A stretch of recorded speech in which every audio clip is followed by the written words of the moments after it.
What's going on, guys? This is Zero to Infinity. My name is August Thompson. We're here on a Tuesday night with the two brothers, Eminem. Finally going to talk about these first 3 chapters. I guess we will. Third podcast, first time talking about the first chapter. It's alright. Hey, better late than never. Yeah, it could be worse. Could be worse. We could be on our 10th one, still not talked about it, so we're dedicated on this one. I love how we said 2 weeks and it's been like a month. Since the last one? Since the last one. Well, when we said we were going to... Well, we were all busy, man. I know. It's just funny. So it was the holidays due to you, man. Very true. Very true. Alright.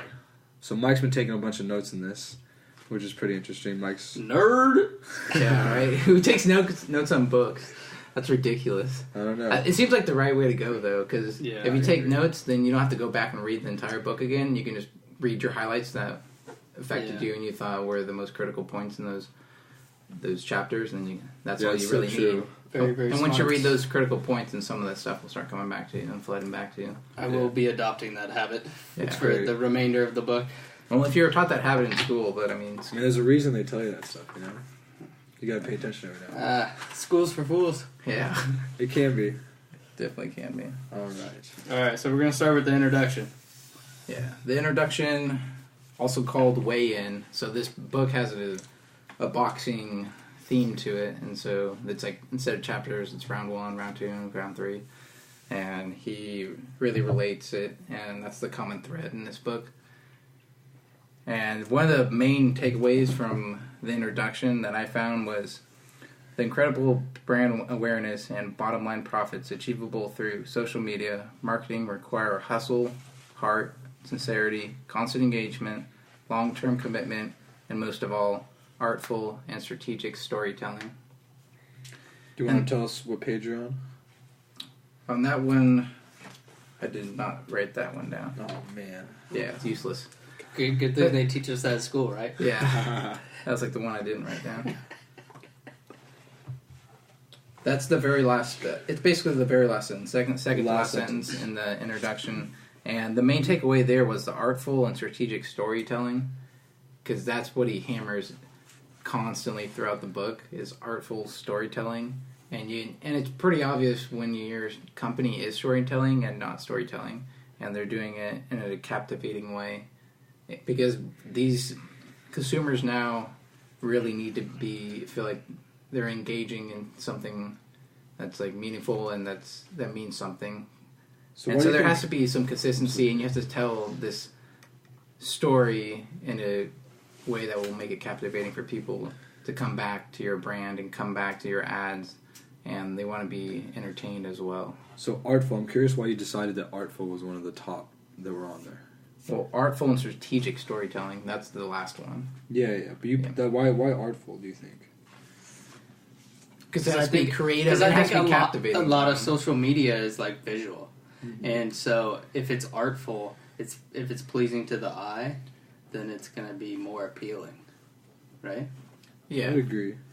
But I'm curious why, because you said you thought the key part is the artful and strategic storytelling. So do you think that those two in combination are better, would be of the most important of the list that he rattled off? Yeah. And I think that's what I'm agreeing with him, basically. And I'm agreeing with him because he says, and most of all, artful and strategic storytelling. So that means, to me, that he's emphasizing that this is the most important one that most people aren't grasping, or that people should be pursuing more. I feel like sincerity is a really big one, too. I was with you. Yeah, that one's good, too. I feel like that and probably strategic storytelling are... But I feel like the strategic storytelling encapsulates his whole list. The artful part is a separate thing in itself, but to talk that like social media marketing requires hustle. So hustle, like you know what hustle is and what it looks like, and you can quantify that. Heart, you know what that feels like. Sincerity, you know what that looks like. Constant engagement, like you can actually, that's quantitative. You can tally that. Long-term commitment, you can also tally that. But like strategic storytelling, like how you define that. So I think how you define that, I would say at least, would be the hustle, the heart, the sincerity, the constant engagement, the long-term commitment. That is what it takes to have a strategic storytelling plan. I think those are aspects of it. Yeah, true. But I don't think that's like, I don't think that completely ties it in. I think those are definitely part of strategic storytelling, but not the whole piece of it. I think there's more to that would be involved in strategic storytelling. There has to be, right? Because it's the introductions. He's just teeing us up. Yeah. Any other points you want to point out, August? That I want to point out? Yeah. Do you have anything that stood out for the introduction for you? I just thought it was a great introduction. I'm always like witty writers. He kind of reminds me a little bit of Jordan Belfort in his own autobiography, kind of how he's kind of talking to himself and laughing and talking like with the reader at the same time. Mm-hmm. His very beginning intro, I just love it. It's like, it's no secret that I intend to buy them one day. Maybe not from Woody Johnson, maybe from his successor, but someday. Talking about like purchasing the Jets. I mean, he kind of just talks about his life and almost like he's having that conversation with you, which is a different style of writing that I think has been pretty prominent coming out from these like big time entrepreneurs who have made it and who are telling their story. I mean, you're kind of getting away from an autobiographical story or where someone's writing about someone. It's all about, well, you know, like it's as if they're having a genuine conversation with the reader, which is kind of what I felt as I was reading this book, which is it's just an interesting feel. You know, it almost feels like a professor is talking to you the entire time. Yeah, it feels like he's directly talking to you instead of talking like abstractly about a topic. So instead of like talking about a topic, he's talking to you and like describing it to you. So, if that makes sense. Yeah, absolutely. Yeah. I just think, I love because it's a Harvard Business School. They teach primarily off of like a case study. Yeah. And a lot of his chapters are, okay, introduction, this is how it works, and then he introduces a case. And he shows you how it actually happened and how it works in benefit to support his argument for what he thinks is the best way to go about constructing social media. I think it's also helpful to do that type of writing because the case study version of it kind of sticks in your head better because like people have been telling stories for thousands of years and stories has how we've always translated information from like one generation to another or person to person, you know, legends, stories, folk tales, like those have always been a part of a human connection.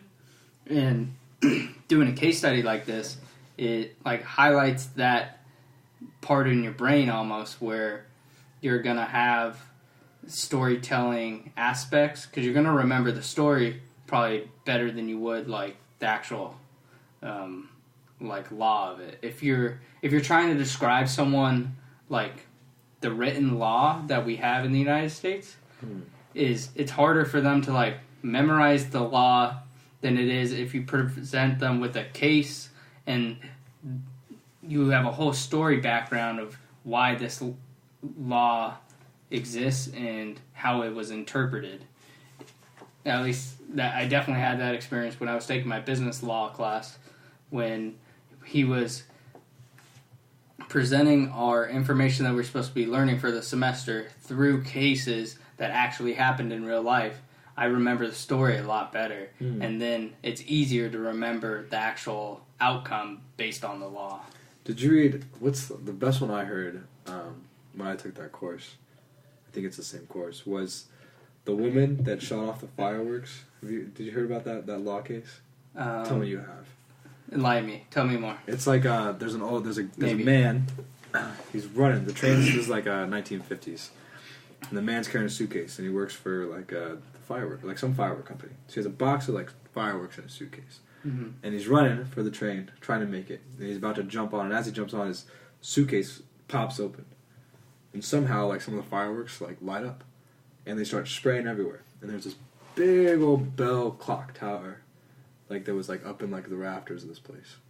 And I guess the fireworks kept shooting off and going off around this little clock tower to where they got knocked off and fell and hit some woman in the head. And it was a huge case. They're like, who do we blame? Do we blame the man? I mean, or do we blame the fireworks? Do we blame the company for building the fireworks? And I can't remember the outcome, but it was hilarious, right? Because I'll never forget that story. Like, who gets hit with a clock at a train station? Makes it into history. I don't know. It was interesting. trying to look up the name. But see, you remember that a hell of a lot better than you would of like just reading it out of some law book. You know. I agree, absolutely. Telling in stories is just. I mean, it's how you remember. It's been a part of human nature since the dawn of time, Yeah. basically. I think what is Beowulf? I believe Beowulf is the oldest story we have recorded. And it encapsulates everything. I believe so. Like, yeah. I thought it was a story about the Sumerians. I don't know. Maybe you would know. As far as I know, they have Gilgamesh. Gilgamesh. I don't know. Wait, let's look it up.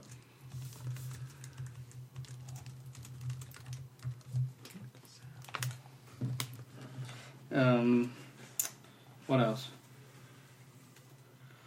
That was my main takeaway from that introduction.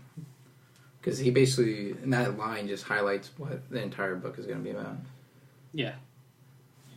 Well, that's what an introduction should do, right? Yeah, he does it in a sentence. Yeah, at the very end, just sums it up. Wow. I think he does a good job of illustrating in the introduction that the importance of the jab. Like, instead of just going for the knockout blow to get people to call to action, it's all the little setups, all the little things to build a community, build a rapport with your consumer, all these things where you have to build to that final right hook where they're going to want to follow that call to action that you present them with, instead of just always saying, oh, do this, you know, like, oh, come buy this, come buy that sort of thing. Yeah, it's more sensible, and it's like an actual relation you're having with the customer. He makes it seem like you're just building a relationship trying to build a relationship with a friend. And so you don't just ask your friend to watch your dog that you just met a day ago. You ask your buddy you've been friends with for you have to 4 build years. some trust and build some commonalities. Your dog already knows that friend, and you know there's those sorts of familiarities and like building that rapport where it's important before you do certain things. Yeah. And I think call to actions is one of those things. Building that trust and building that consumer trust in your company. Yeah, it's almost like he's just talking about like how to date someone. Yeah, you can parallel it to that. It's like definitely. Like if you're actually going to date a woman and court her to eventually marry her, it's like it's small in the beginning. It's hi, how are you? Would you like to go to coffee? After you take her to coffee, then okay, well maybe let's go to lunch. After you go to lunch, then you're taking her to dinner, then you're taking her on dates, then you're seeing her spend the night. Like, you know, so it's a very progressive, gradual kind of entrance into everything. And I think I think it's fair to say you can draw that parallel when trying to reach your audience, is this just accumulation of a relationship, and then once that relationship is established, but it also has to be constantly maintained, much like a marriage. Yeah. I don't know. It's just interesting. It's just how I choose to process it. I think it's just all how you build relationships with other humans. That's what it comes down to. Yeah. That's like the fundamental level.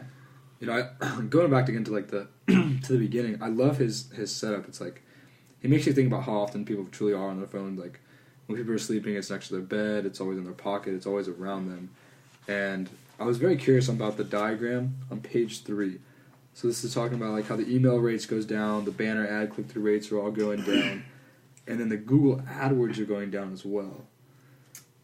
The Google AdWords one has me kind of like perplexed because people are making a lot of money off of Google AdWords right now. It's a lucrative business, and it's a lucrative way to get people to drive people to your site. But it works. But I don't. I think it works in a sense, but it also is it's like hindered by certain things, like for Google AdWords, like. Because when you search for something for Google, like, you know, people can pay to be on higher pages, and that comes at a cost. Like, a lot of it in the beginning, like, especially if you look at the top search engines, it'll say, like, ad under it, right? Mm-hmm. But, like, me as the consumer, I'm not, like, inclined to click on that specific link. Very true. Because you know they paid to get there. So I'm begging. I don't know. I guess I'm curious because a lot of these companies that he talks about, for the most part, at least in the first 3 chapters, are like pretty big name companies. They have a lot of money, obviously, to spend. If you're spending money on social media, you can make your company's making a lot of money, because that means you have the ability and the resources to do so. And I'm curious about what he would say and like how this would apply to like a much smaller business. It's pretty cheap too, though. I think that's where the hustle comes in. Like if you hustle hard enough, you can be running your business on 6 different social media platforms. You're going to spend a lot of energy and effort. Maybe you just you have one guy for that. But one guy could do that. It would just take a lot of effort, a lot of energy, a lot of thought process. I mean, it's no easy task if you want to do it properly. Set up all these jabs, and then go for the right hook, I guess. But you're gonna be.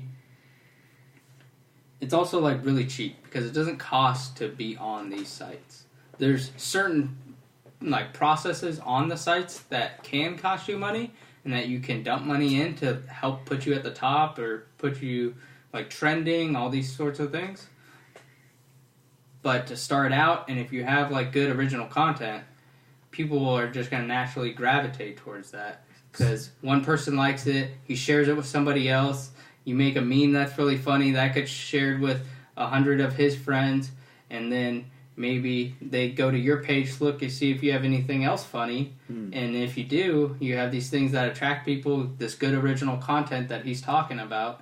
It can be very cheap because people are just naturally sharing this with their friends, their family, those sorts of individuals. The network's rapidly growing. I know, so, I mean, if you're being funny, or if you have a funny post, if you're a business, but the thing where I think, what I'd be curious and more curious for Bannerchuck to talk about would be how you acquire the content. I think that's where the cost is, because if you're posting, like he says, on Pinterest or Instagram, or even on certain Tumblr, timelines or accounts, you have to have immaculate photography. You have that picture perfect resolution. It's gotta look really, really good. So you're paying your photographer. If you're doing video, you're paying your videographer. You're paying the models. You're paying the people who are setting all that up. But it could also be, relatively cheap, because say you get someone that is good at photography and videography, you could have them eat. And with today's smartphones, you don't even have to be great. With all the editing you can do right on the software, if you're posting to Instagram, you can turn average photos into pretty good photos. And say you take a pretty good photos, you could turn those into great photos. And there's all these small things where I feel you don't really have to be paying each individual person. You just got to get someone that's talented in or well versed in a lot of them. And sure, his beginning stuff may not be that great, but the more he does it, the more he's going to learn, the more he's going to get better at it. And I feel that's when it starts to snowball. Try again. Because it's very unlikely that immediately you're gonna have 1,000 followers. Oh yeah, it takes a while. Unless you have a business with 5 friends and all friends are super popular and have 200 close friends that are immediately gonna follow whatever he's working on. Which I guess is possible too, but it is possible. It's not as likely.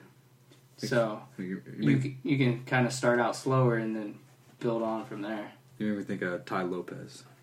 Yeah. He that guy skyrocketed. Do you follow that guy?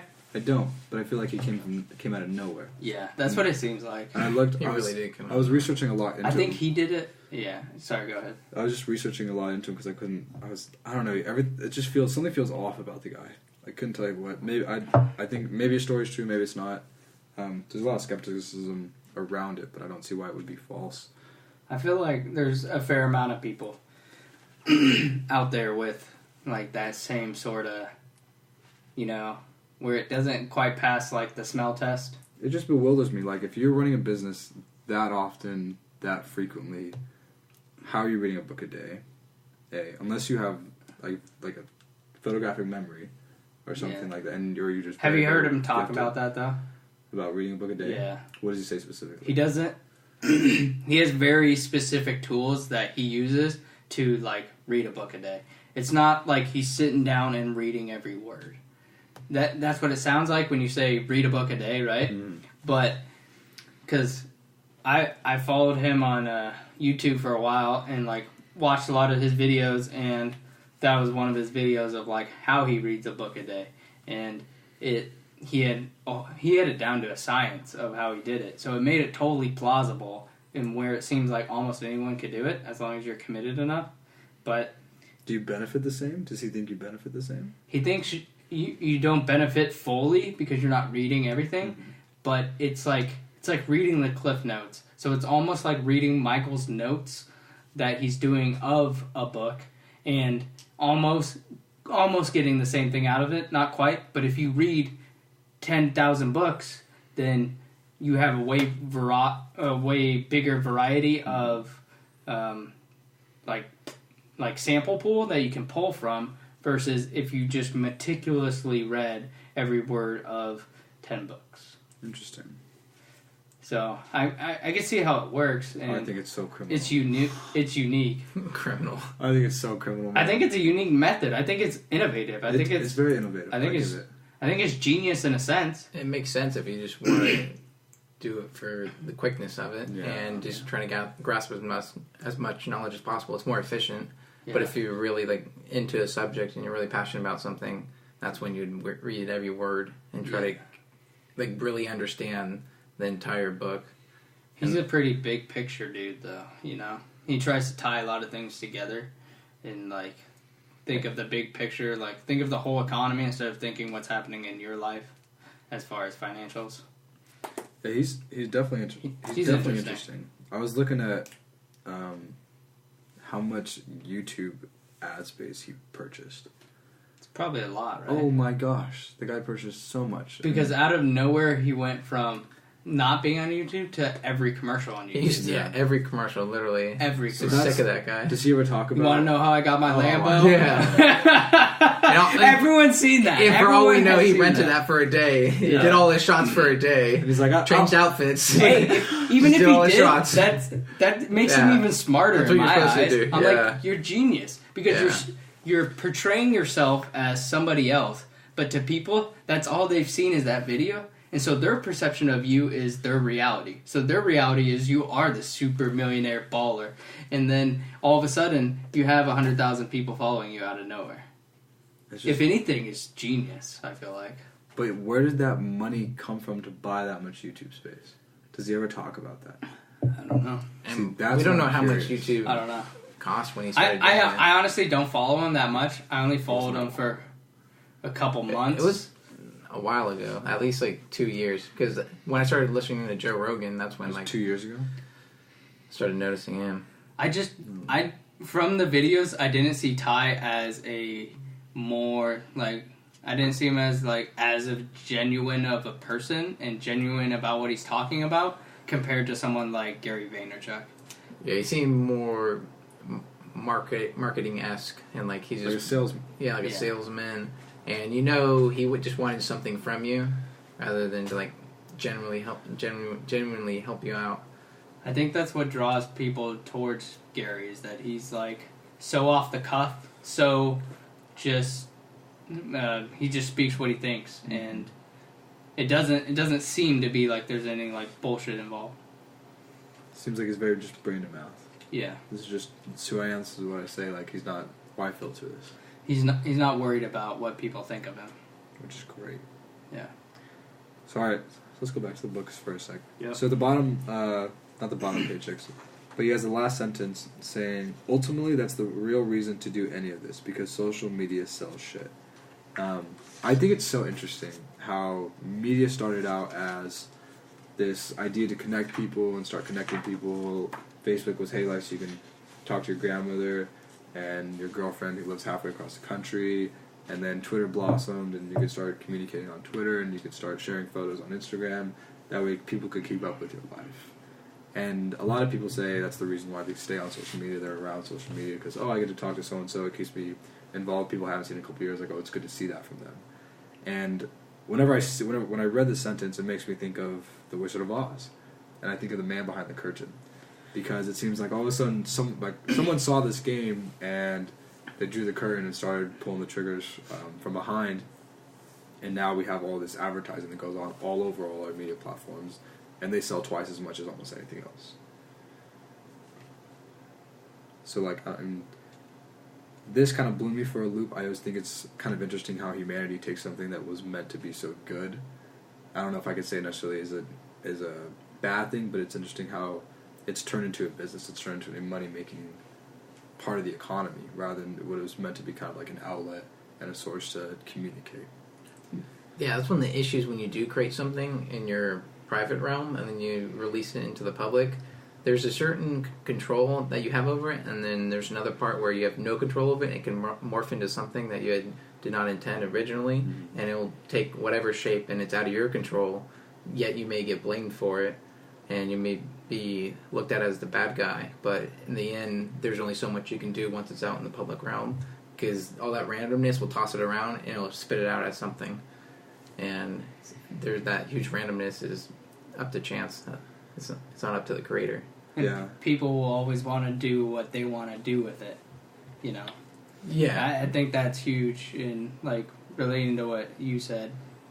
I think that rings very true with almost anything you create that you share with the public. Not just social media, but anything where people are engaged and, like, contributing or being a part of something.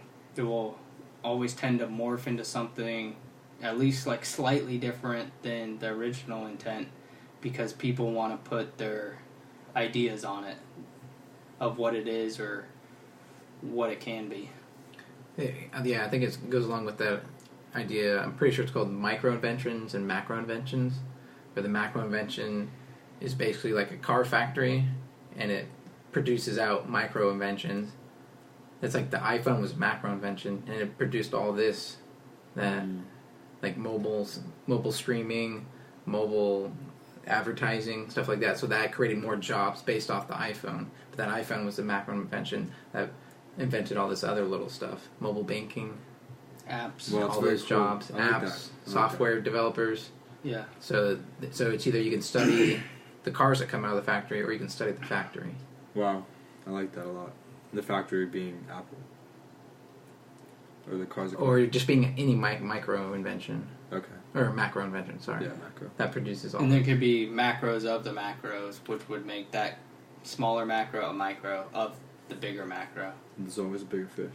Yeah. Yeah. So it's that.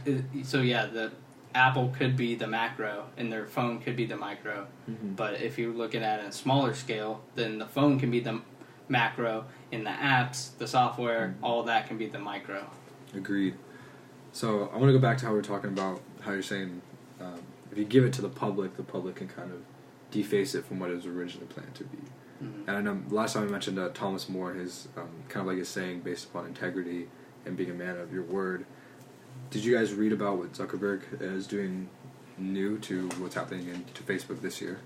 You just changed the algorithm to you see more of your friends rather than paid advertising. Yeah. I think that It could be a political and it could be a political move. stunt. Yeah. I think it is, because all his Facebook guys and some of his creators and who was there, might have been like the guy who started with him, said like he kind of regrets what he did because he ruined social networking and how we talk to one another. So he's partly taking that on to blame. This polarization hit the algorithm. Like, he kind of knew this would end up poorly and Who, have an overall Zuckerberg knew that? negative. Or his other... I think his partner. His I think that's partner. when I read. Or someone big at the company. And they were all saying this, and they're saying this to articles and news outlets, and then they started producing that. And like, it was all over Business Insider and some other ones, and As of like recently? recently, yeah. Oh, wow. And I think this is this is counterpunch to it. Just Why to would- deal with the bad media attention, or to try and rectify the problem that he thinks he created.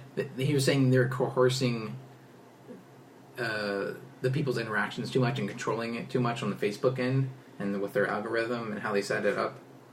Yeah. And then now this is why Zuckerberg is coming back and saying that we're We're going to get rid of all the bad stuff in the algorithm. But do you think redo it. he's doing it because he wants to correct his wrong, or do you think he's doing it just to turn the bad media attention into more positive media attention? It could be both. Cause what do you think? Because what I think is he knows a lot more about what he did at Facebook and how he's affecting the world than what we know. Mm-hmm. I feel like he knows a lot of insights and what he's actually doing and how he can control Facebook to achieve whatever goals they may be, political, economical, whatever they are. He can achieve them through Facebook. And he may be looking at himself in the mirror and regretting some of it, which he probably does. That'd be my guess. Well, in the statement he released, he said that he had teams of psychologists and psychiatrists, studying what the effects of social media are doing and how much time people are spending on it. I mean, we all hear it rumored, or not rumored, but a lot of people have heard that if you're more depressed, you spend a lot more time on social media. Same as, like, you shop more, you buy more, you cope. You could probably speak to this a lot more, but, like, they do things of that nature, right? And it seems very detrimental, and if you're advertising all this all the time, it's like people who spend more time are less happy and continue to get worse.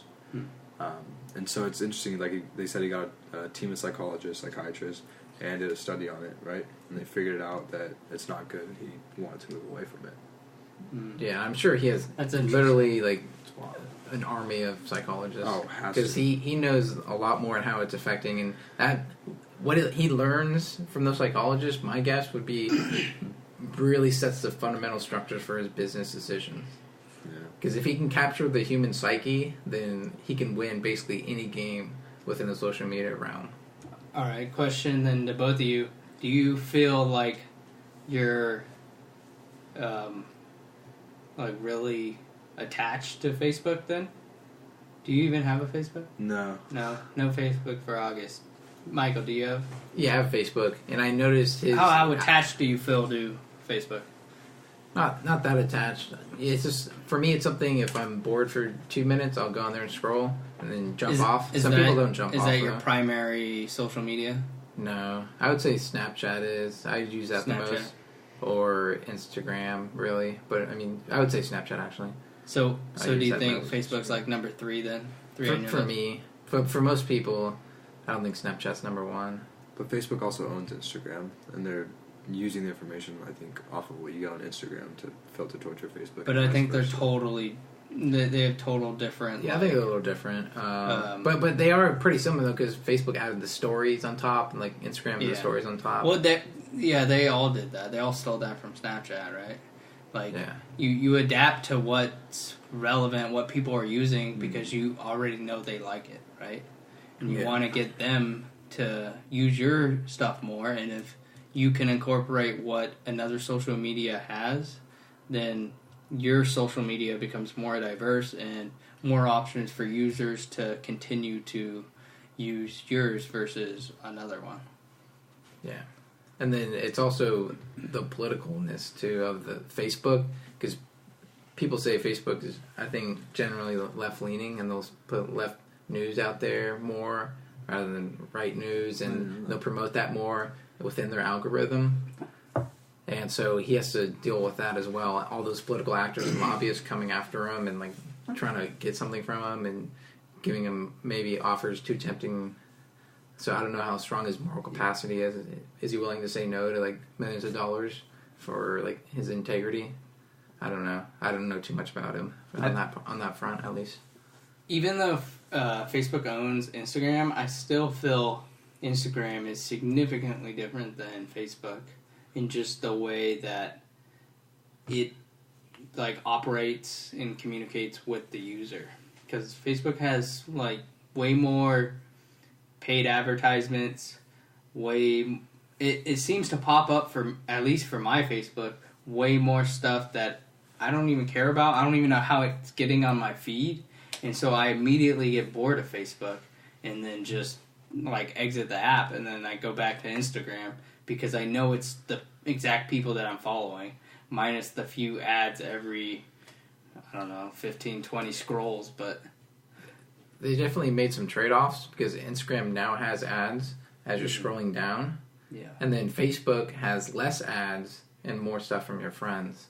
And so they just kind of even, to me, they're Overall, going overall to the though, mean there. I feel like Facebook is just coming down. They're still well above where where Instagram is. They may be, but they still are the largest social network used. Oh, 100%, yeah. Internationally. But for me, it what doesn't. works For me, it doesn't do it. I don't. Not quite sure why. And Instagram's more of a young person game. Facebook, you have your grandma on there and your mom. Yeah. That's more of an older person.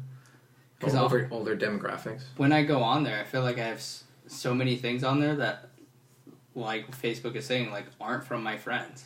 Like it's from other ads or other things that like somebody like shared or posted that I have no interest in. Mm-hmm. And so that's why I immediately get bored with Facebook. But yeah, and Facebook also integrates Instagram, integrates Twitter, and so even if like I don't have Twitter, but I can see tweets from people, which is kind of nice if I want to see tweets from them. And so I can see that on Facebook, and I can see Instagram photos on Facebook as well. So Facebook takes in other social media platforms. But only Instagram if you doesn't. post them on there, right? If they have that linked up to their account, yeah. Yeah. And some people do. Correct. Yeah. And so that's what I like about it. Because then I can see tweets from like Jordan Peterson, but I don't have Twitter. So I can see what articles he's posting, who's he talking to. Gotcha. Yeah. They're just following you, man. They're watching you. Eagle eye. Pretty much. Learning all your habits. It is interesting, though. All right. Do you have anything to point out from Chapter 1, Michael? This was a huge important point this was one of the other main takeaways I took. Let's see. In page 6, he writes this. You can't repurpose old material created for one platform. Throw it up on another one, and then be surprised when everyone yawns in your face.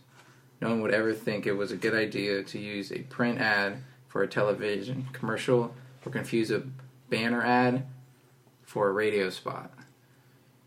You're like a tourist in Oslo who haven't bothered to study a word of Norwegian. How can you expect anyone to care what you say? What you have to say? I underlined the same one.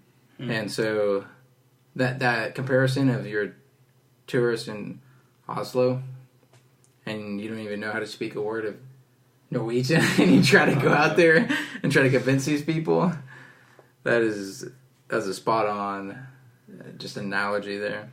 And so some poor marketer out there, poor marketer with very poor cursory knowledge of marketing would try to take his Instagram and put it on Twitter and put it on Facebook and not change it at all and make no alterations. And that's just dismal to see, especially from Gary Vee's point of view. Especially that's like if creating or committing an original sin right there. Yeah, especially if the user follows you on Facebook and Instagram. You see the post on Instagram, then you go and see the same post again on Facebook. Not only is it not native for that social media, but also the experience of seeing it again and it's it's old news. It kind of puts you off in a way. Definitely does, because it's not native content. It's not genuine. I love that the redundancy of it. Yeah, I love the thing that stood out to me in that quote. Like you're talking about the language, is how he said every platform has its own separate language, and it's you have to learn how to operate within those rules, and those rules are constantly changing. Which I think is kind of interesting for people who do work with social media and end up getting inside the field, because I think it is a kind of an ever-growing field right now, especially amongst our youth, that it's a constant game. It's a constant cat-and-mouse game where you're chasing around these new boundaries, these new limitations, and you have to continue to understand the language, to continue to read and learn and do your research and figure everything out. I think that was a point that I never quite grasped before with media. They're all designed, all of them are designed specifically for a certain demographic, as you were saying with Facebook. Yeah, demographic, and it seems to me not interest, but style in which you want to view things. Because if you just love pictures and you hate reading and you just love the artistic view of pictures, you're going to Pinterest or something, or Instagram. Well, I wrote down I can't remember what pages are the pictures. But if you like reading articles, you would probably go on Facebook because people post articles and. Well, even on Facebook, Facebook's very visual, and he has on page 5 he has the Facebook, the Tumblr, the Instagram, and the Pinterest, and for the most part, he says that they all look similar, right? Because we're very visual people. It's very obvious with the medias that the media outlets. They're all pretty much mimicking each other, but they're just, I think, tailored for different people, right? Because Pinterest is tailored. Typically, people think about Pinterest and associate that with like a mom sitting at home scrolling through what she's sent up for the party or stuff like that. Instagram's for the younger user. Tumblr's typically they say like what? They say like women. Artsy. Yeah, it's like they say artist. like artsy, very creative. Mm-hmm. If you're like a photographer or a poet or something like that, Yeah. they tend to be on. And the nice thing about in the book later on, he gives you some of the demographics, and it's Pinterest and Tumblr are easily dominated by women. Wow. Really? And then it's not just young women. Like Pinterest is dominated by like moms, basically, at mom age. Nailed it. Wow. That was a good one. Just what he said. Yep. I just said that. Yeah. I know. Oh.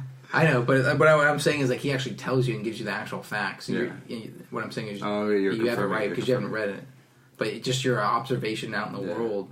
That's what's saying in the data that he's presenting. You know, so what interests me the most about like this specific diagram is how Twitter, even though it is different, it is a kind of visual, but it's not nearly as visual as the rest of them. How that one is kind of like the oddball out, but it isn't. It's not the peak, right? Like still the ones that are all very similar. I feel like it's a very niche market. Is Twitter? Mm-hmm. It is a niche market. But what I'm trying to say, I guess, is not that niche isn't higher than the status quo of the rest, where they're all very extremely visual and they kind of rely on this visual kind of a background as you're scrolling through your feed, rather than Twitter relies more on words. How come that? It's interesting to notice that we are very visual, and even when we have the opportunity to have it written and see the text and whatnot, we choose not to. That's not the one that's not the source of media that is the most used. And it seems like to me it makes sense because we've only been writing for maybe like 2,000 years, 3,000 years, whatever. But we've been seeing and visualizing and conceptualizing these things from a visual point of view for like I don't even know how long humans have been around, but however that long it is. I think it just takes more like brain processing power.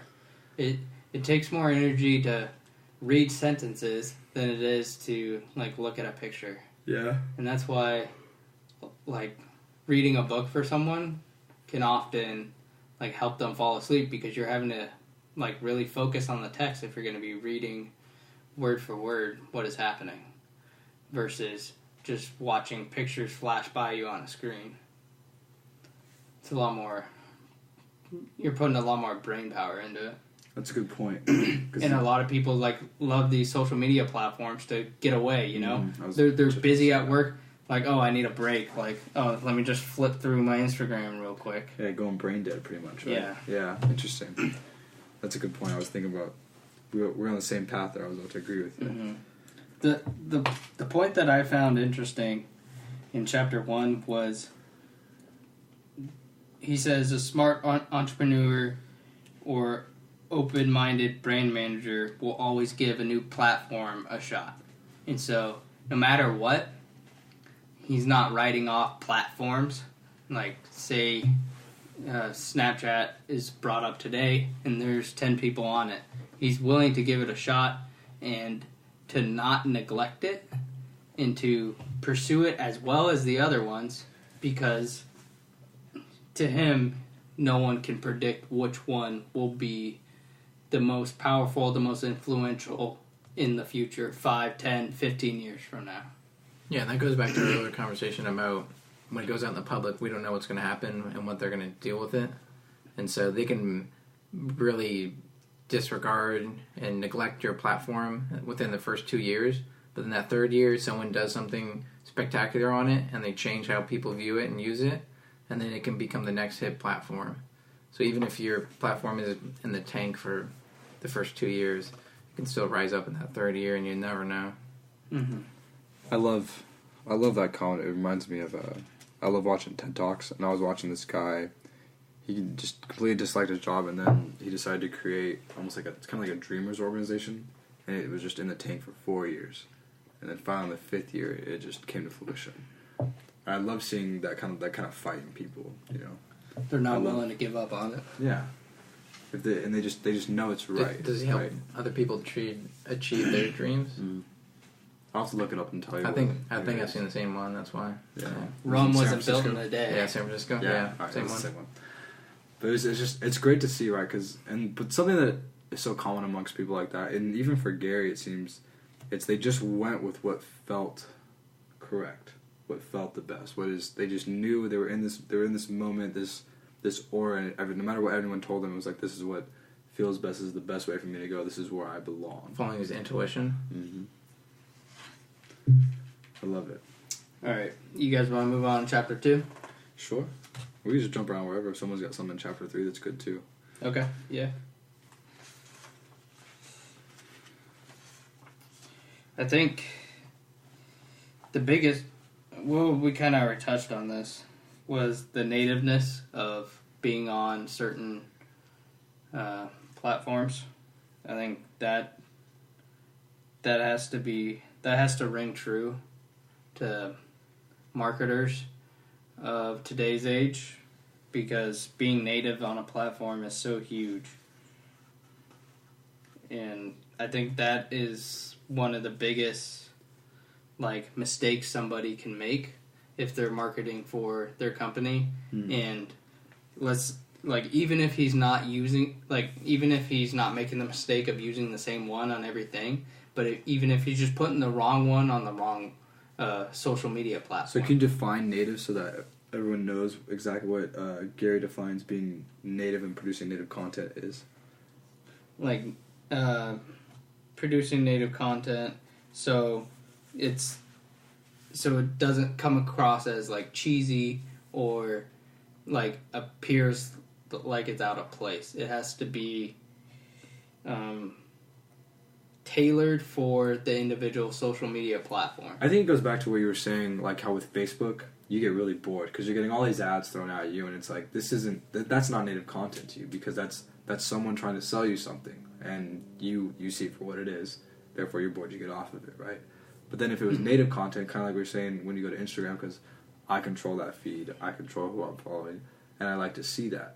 Mm-hmm. So if the content was native for those advertisers on Facebook that are specific to your feed, you most likely would not actually just kind of kick off the site that quickly, because it's more of a native content. It would feel like it's coming from your friends rather than from a business. Exactly. Right. So I think that's a good binary to draw for what is a true native. If it feels like it's coming from someone that you're associated with, that you choose to be associated with, rather than someone that is trying to sell you something, or from a business that is just trying to take your money or get your advice or get your signature somewhere. And I think a lot of it, if it's native and fits in well, then the user will look at it and then choose they want to do something about it, versus the social media, the person on the other end for the company trying to get you to do something. So if, say there's a shirt I like that one of my friends or somebody that I follow on Instagram is wearing, then I'm like, wow, that's an awesome shirt. I would love to have that shirt. And then I go look for the shirt, versus following this specific company that sells that shirt and then them posting it. And I'm like, oh, this is clearly an ad, because it's just a picture of the shirt and not one of my friends wearing the shirt.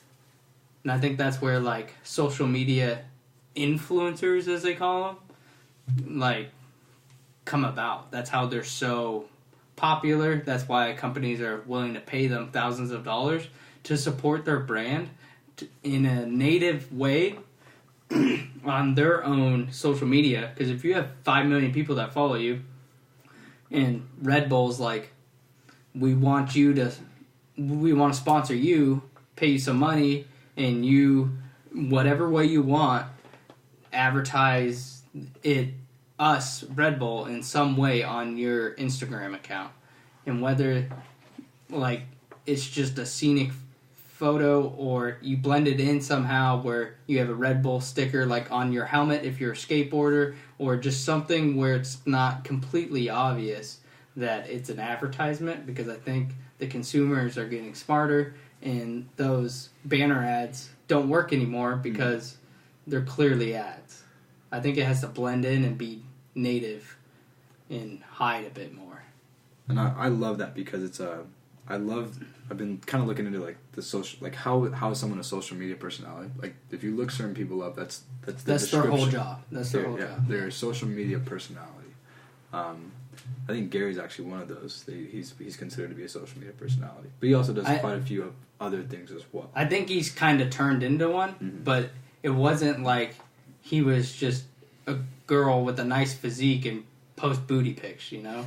And all of a sudden, she's got 10 million followers because she's smoking hot. That's good. Yeah, Versus Gary, he grinded. Like he said, he ate shit for 10 years, and now he's balling out.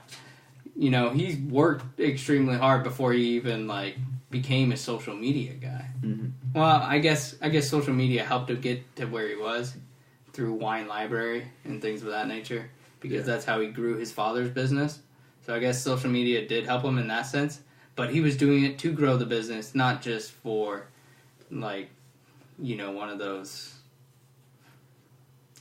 he's like I think he's a specific class of social media influencers, I guess.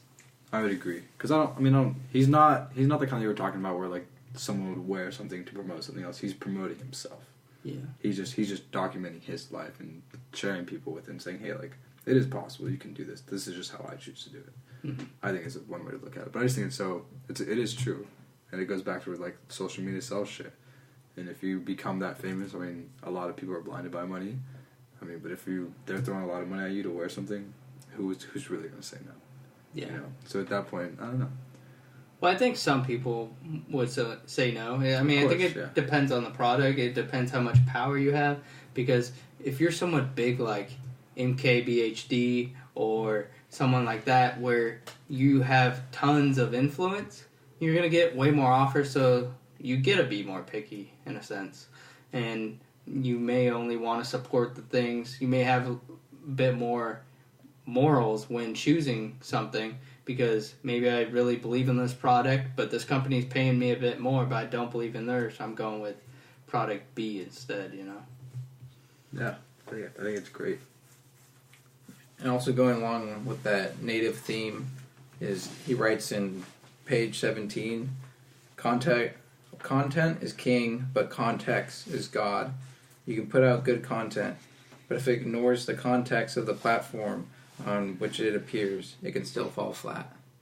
And that little snippet there, content is king, but context is God, that took me like a week and a half to really fully grasp. Like, what is he trying to say there? And like, what is the actual difference between king and God? And then his later passage down there explains it a little bit better. But that is ringing more and more true to me the longer I think about it. Is you can have like a good picture, but it's what you do with that picture and how you put it on the platform that really makes it stand out and makes it a phenomenal picture, and what makes it a picture that people want to see. Because you can take a good picture, but then incorporate it properly, and it's going to be less appealing. And if you had an okay picture, but you incorporated it properly, then it's going to be more appealing than that good picture. Makes sense. I think we should stay on this for a sec. Sometimes it's the form of entertainment, information, news, celebrity gossip, friendship, a sense of connection, a chance to feel popular, an opportunity to brag. This is Gary talking about what the consumer sees. But he says the market only sees it as to sell stuff. Light up people's dopamine pathways in the pleasure centers of their brain. Your content must do the same. So he's talking about the content. I'm confused. Actually, I'm not confused. I just need a better clarification. So context. So context is God. Context is talking the native language of the platform. Is that how we define context? And how you tell your story on that platform and how you're using that platform. The techniques in which you implement your pictures and information. So I always want to... Okay, so now I think about The Rock. Right, so I have an Instagram. but I've seen The Rock's Instagram, and when I did have an Instagram, I followed The Rock because he's a pretty interesting character. A lot of people follow The A Rock. lot of people. How can you not follow The Rock? I think it's rumored he's going to run for office. Yeah, just like Oprah. I don't know. We'll see. Can't be weirder than Trump, right? I mean, dude, It's going to be a battle of celebrities pretty soon. Might as well be. Man. It's a popularity contest. That's what it is. Sometimes. Well, it is. It's a popularity contest. That's true. There's a very good portion that is popularity contest. You know what's funny to me? Is What's the most popular wins? So. Well, yeah. Well, you know what's kind of funny? I was reading a book on like your subconscious mind a while back, and they did a study on like having two people kind of do like a blind poll test, and the better looking one won every time. Like just whoever was better looking or just looked more masculine, they always won. Mm-hmm. And I guess having a man and a woman kind of is a bit of a wrench in that argument, but it's always like I just don't think Donald Trump's very attractive. Like who would vote for that guy just based off of looks if you didn't know any of his policies or anything? But his personality is so much more vibrant than very true. 99.9%. No, 100% of these political figures, right? He shoots straight. He's. Shoots I don't know if he necessarily shoots straight, meaning like straight, but like, he shoots from the hip. Like he just says exactly what he like. Because he talks like the car mechanic down the street from you. It's very relatable. He talks like the average Joe compared to this very well measured, well spoken. I speak in this sort of tone. I speak with very purpose and precision when I speak, versus the average Joe, your friend Timmy that you know. It's just. I think that people really appeal to that. People can see the genuineness in it, even if it is like so crazy that they don't believe in it. They still see that aspect within them, right? Going back to sincerity, which kind of also ties back into Gary in the sense that, at least that's why I like Gary and follow Gary, is because he seems so genuine, shoots from the hip. That's a very big part of it, where it doesn't seem quite as cheesy, quite as well thought and measured out as someone like Ty Lopez, as we were talking earlier. Go ahead. I'm about to throw us for a loop. Let's hear it. Let's go for a loop then. I was just thinking, so content and context. Content is king, but context is God. I think that's applicable. Could you argue it's applicable universally in situations in life, depending on the context you're in? If you're supplying the correct content, whether it be word of mouth or display of body language or anything, if you're doing it correctly, you're going to win every time. Depending on if it is a competition or if you're looking to obtain something. Even just like communicating with people, if someone's having a rough day, the context of knowing they're having a rough day, your content that you're going to tell them may be true, but they may not be in the right context to hear it and make sense of it and to properly use it. And I think that ties in real well with almost anything. That's exactly how. Now I understand it, because it's like you may have if I'm having a shitty day, just like you're saying, and we work together, and I need to have something done, and you're like you need to tell me about it, but it's obvious that if you tell me right now, it's not going to be beneficial for either party. Mm-hmm. So you have various content going on that you can tell me, but based upon the context and the situation, you're going to choose which content is correct for this. For the context of what's going on, correct. And then it's going to propel me forward. And then when you're ready, you'll give me the content that you need to give me. It's just like Gary's jab, and then right hook. Yeah, right. Just very incremental, knowing which one to play at the right time. I think that's spot on. Yes. That was perfect. I love that. Would you agree? For the most part, yeah, I would. Okay. I would agree. Obviously, context is. I feel like that's vastly important in whatever you do, and. It seems to me there are some cases where maybe the content does overrule the God momentarily. Because if you have a data set and one person has the right data set and the other person doesn't have the right data set, define data set. The right numbers, accurate numbers. Give us an example. Accurate numbers. You have a survey and one person actually has the right content in the survey and they measured it properly and it has high validity and high reliability, and then the second survey has low validity and low reliability, even if that person with that crappy survey gives it to their professor or their boss or whoever, that data set is going to be skewed differently, even though he gave it in a nice way. I gave it to you with great manners, and when you're on top of the world, and you're like, thank you.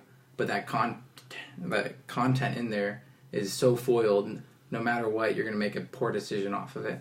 But if the guy with the good survey gives it to you at the wrong time, like, yeah, whatever, just give it to me, and I've had a rough day, just leave it on my desk or whatever. Even if it's a bad context, whatever's in that package is still correct, and he can still, then he can at least have a chance to make accurate decisions based off that survey. So there's very, like, systematic things, and, like, it's the same thing with science, you know? But if your solution is off and your percentages are off and you're like your wine, it's going to be terrible no matter how good of a story you have in your wine, about your wine and how you made it. So when you taste it, I love the story, but the wine's shit. I'm not going to buy it. Yeah. So maybe it's not applicable to everything? Yeah, that was my only disagreement, but the context is huge, though. And in social media, I think it is. I think there's certain instances where you're right. Yeah. Where the content is more important than the context, so it's not universal in a sense. But for social media, I think it's spot on because social media, you are working with people's psyche in a sense where Facebook is trying to understand the user, and the context that they receive the information is huge. I think it is bigger, and it will drive the platform to be more successful than if you focused on the content of it. Yeah, exactly. That's why I said, like, I agree with most of it, but obviously there's always rare scenarios and outliers for all of this. Yeah. And I think when you're dealing with humans as a whole, there's so many variables that's why context is huge. Yeah, you can't account for all those outliers and the variables. Because you can't account for everything that's happening in my life because you're worried about everything that's happening in your life. There's just too much going on, too many variables in life as a whole. And going on to, like, page 22, what his book is about is basically jab, jab, jab, right hook. And what he basically does in that next sentence is he translate what exactly does that mean, and he translates it into give, give, give, give, give, give, ask. Yeah. So that's the translation there. You said on 22? Or it might be 24.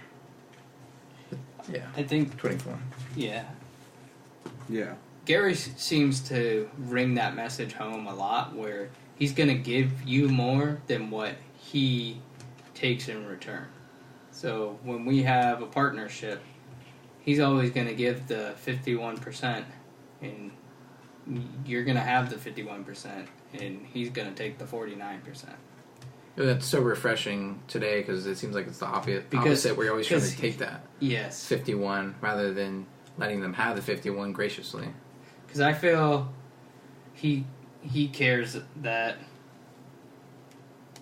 it doesn't ultimately matter to him whether he's getting the 51% or the 49%, because ultimately he's moving in the correct direction of propelling himself further down the line of where he wants to be. So that small percentage doesn't mean much, because in the end he's getting more things done because you feel as his partnership like you're getting the better end of the deal, so you're probably closing more deals, right? You're probably getting more people to like you and they want to do further business with you. And the part of giving a bit more than what you're taking will help you in the long run. He's playing the long game versus the short game of this specific deal. Exactly. And it doesn't seem like businesses are always worried about the long game. It seems like they're just trying to make as much money in the short amount of time. Because there's bills here and now that have to be paid. Yeah. People. There's just so many variables. The short term seems like the long term when the short term's next week But when you look at it as next year, what's going to help me better? That's when, like, the big visionaries, the big CEO types, that's how they make their money. Because they're the visionaries. They're not the CFOs looking at the financials here right now. It's true. All right, well, who asked? I think it was Simon Sinek, I want to say. There's the one who said, what does a CEO do? I think he's a visionary, a Really? dreamer. Exactly, that's it. He's And the guy that's inspire. going to lead you to bigger and better things. And they inspire you to do more. Yeah. All the time. Right? I think it's awesome. I just want to go back real quick to the point where we were talking about how native content needs to feel like it's a friend. Gary actually touches on it. Mm-hmm. It's on page 19. He says, I'm going to start with, companies' posts on Facebook will probably be vastly different from your mother's. They should still look and feel like something a real person, whether a friend, acquaintance, or expert, would write. When native content is skillfully delivered, a person will consume it with the same interest as he would anyone else's. Right, so that's going back to that key point where it doesn't feel like anything, you know. And then he follows up with a bunch of these visuals, and I look at the Bud Light one where it says summer's coming. And I think about the Bud Light Dilly Dilly commercial right now, it was hilarious when I was in Indianapolis. I mean, people are saying Dilly Dilly down the street as you're walking like bar to bar. Dilly Dilly has exploded. Oh, it's nationwide. And then did you guys hear about what they there's some brewery that decided to copy their Dilly Dilly and use it to name like their newest Bud Light or their newest beer that they've created. So Bud Light, you know, because they had copyrights and or whatever they had on this this slogan, trademark, whatnot. And what they did is they sent a friar dressed up in like a Shakespearean suit unroll an entire scroll and read out to them in like playful old English that they couldn't do that, but they were allowed to have the one release, and they must cease using the name after this release, and then if they want, they can call the Bud Light or just like work out like some kind of money. Like actually, they can call Bud Light and get in contact with them so that everything's taken care of. Yeah, that's like, and they came like into the release party for like this new beer, this like small town like brewery. It's awesome. If you haven't seen the video, you gotta look it up. That's it's hilarious. awesome. And I'm gonna have to look that up. And then does like one of those soapbox stands. Oh, 100%. The man speaking in old English, like the accent, everything, doesn't chuckle, is like right on cue, and then just walks out. Walks out, like puts it, hammers it on the wall, so they got like just like as if it was a time, and then walks out. It was great. Like, I have so much respect for whoever markets for Bud Light. Like, let me shake your hand. Like that was phenomenal. Whoever came up with that idea is genius. But it makes me think, right? Kind of looking at these pictures and how what he's talking about. I just wrote down. It's like posts and like whatever advertising. It needs to be nothing about what you're selling. I was like, whatever you're selling, it can be a part of the story, but it can't be the story, right? It's like the Dilly Dilly commercial. I love that commercial. It's like the commercial is about this king who just likes to drink Bud Light. Yeah. And he likes to turn things into Bud Light. But it's not really. It is about Bud Light, but it's more so the story is the king and his relationship with the people, like I guess in his square. And then you don't see like, oh, Bud Light's this is the best beer. This is just.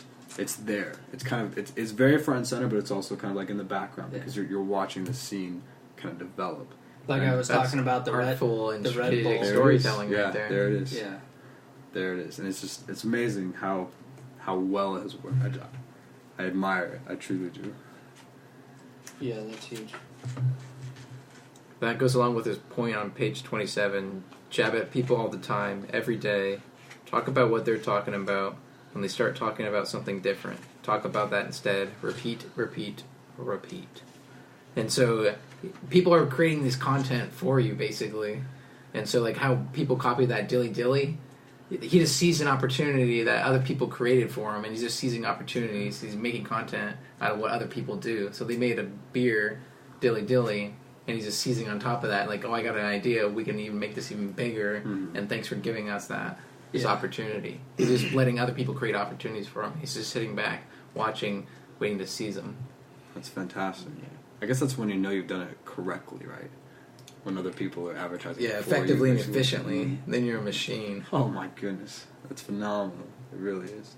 Talking about what other people are talking about. I think it's on page. Oh no, it's not. What does he talk? He talks about the 30 Rock and how he kind of displayed an image as if you were working for here it is. It's on page 34. He kind of talks about if you were working at a company that sells boots, and all of a sudden you decide to post, so long 30 Rock, thanks for 7 hilarious years. He says, imagine like a CEO storms in, like, what the hell are you posting this for? This has nothing to do with our boots. And his reason being, kind of like I was saying, where you talk about what people are talking about. 30 Rock had just gotten taken off whatever network they were getting casted on, and a lot of people obviously are talking about 30 Rock. So if you want people to start paying attention to you, you have to talk about what they're talking about and post about 30 Rock and get people to be like, oh wow, the local boot store is talking about 30 Rock. Oh, cool. Yeah. It makes it more personal. It seems like they're paying attention. They're an actual person. They know what's going on in the pop culture, and they know it's going on down. And even if you're like an average fan of 30 Rock, and if you saw that, like, oh, this is their last season, that's cool. And then that just kind of sticks with you. Like, oh yeah, this is their last season. I'm gonna go watch it when I get home. So it's like you're just facilitating, and you're just part of their decision making process. Yeah. Truly. I think it's hilarious. I'm waiting. I don't know. Maybe you guys do you guys see brands doing things of that nature? Brains doing things of that nature? Brands on media devices. I think some do, and I think some do it really well. Who? Do you know? Could you be able to say one? I have no idea. I know like a small example. There's a photographer that I follow on Instagram, and he takes like amazing nature photos, and sometimes he has like models or people in there, and maybe that person in the photo is like wearing a specific coat that he's getting paid to promote, but it's so well hidden in the message that I'm there, and I'm immediately just in awe of how good this photography is, that I look like further and further into it, and eventually I'm like, oh, that's a pretty cool coat, and then like way down in the comment section or somewhere, like somebody posted about the coat, like it wasn't even him, he didn't even have to post it, but he, like later on, maybe on some other post, he talks about the coat, but you've already seen it, you've already decided that you liked it. It's that part of the jab before he hits you with the right hook later on. And so you've already been interested in said item before he even tells you that he's associated with it. And could have that sense of familiarity that people like, because you would rather go up and talk to the guy that you've talked to 3 times than the guy you haven't talked to probably at all. I think most humans would do that. Absolutely. Unless you're super extroverted and you like making connections. Very true. Yeah. The part that I found interesting on page 22 was where Gary talks about what Leo Burnett advice for making great content is, and it is make it simple, make it memorable, make it inviting to look at, make it fun to read. 4 simple phrases that I think if you look at something before you post it and it can knock off all 4 of these, I think it's good enough to post then. It's quality enough content that to some level your consumer's going to find it interesting if it can mark off all 4 of those. So I have an interesting look at this, right? So following what you're saying, and if you follow the page just a little more, it says, be generous, be informative, be funny, be inspiring, be all the characteristics we enjoy in other human beings. That's what jabs are all about. And when I think about that, I start to think about how if you watch commercials, if you watch media, if you're on media and you're viewing these brands and what these people are doing, everyone's smiling, everyone's happy, they're having the time of their lives, there's nothing wrong. Everything seems that, even keeled, and everyone's just progressively building a better and better life in association to these brands. And I always wonder what that does talking about psyche, like two people's psyche. If you're continually seeing all these people just repetitively always happy with this, they're always genuine. They're always this face. If we talk about social media personalities, a lot of them are this face. And I always wonder, if someone were to aspire to be a social media personality, at what point, are they just embodying the characteristics that everyone else wants them to be, rather than who they are, their truest self, rather than displaying what they can be? And I think about these brands and the way they are promoting, and yes, I think it's very formulaic. I don't disagree with his formula and saying that it is not correct. I think it is correct. But I'm just very curious. Maybe there are studies going out as to what this portrayed does, as to how it starts to affect the human interaction, how it starts to affect the connection of our own self-perception of our lives, and how we feel about, if they're so happy with what they have, it's like... Do you think it gives people a sense of false happiness? I think so. I think it definitely attributes a lot to that, right? That's like something I noticed when this is very personal, and it's only like a singular standpoint. When I was on media all the time, especially Instagram and Snapchat. So you used to have social media, but you don't have it anymore? I did. I think I'm a year gone. You just went cold turkey one day and just deleted everything? I'd kind of been back and forth. I would always. Or did you just leave it dormant and not use it? No. I would always kind of delete the apps and then re-download the apps, delete the apps, re-download the apps, and then one day that was it. I was just done. I was over it, and I just moved away from it. And I tried all forms. All of it except for Facebook. That was because I was in charge of something. That was my main form of communication. Mm-hmm. But as soon as that ended, I got rid of that. But interesting. A week went by, and I thought about it. I thought about it a lot, and then after a month, I just had all this free time. But something I started to notice in that hindsight was how much time, when I was looking at Instagram, when I was looking at Snapchat, how much time I spent wishing I was there, wishing I was with those friends. Fear of missing out. Yeah, but things exactly, but not fear of missing out, especially with Snapchat I could associate with, but when I see all these people traveling the world and jumping, I used to fall base jumping off huge cliffs in Greece and the Greek islands. It's I wish I was there. Why can't I just be there?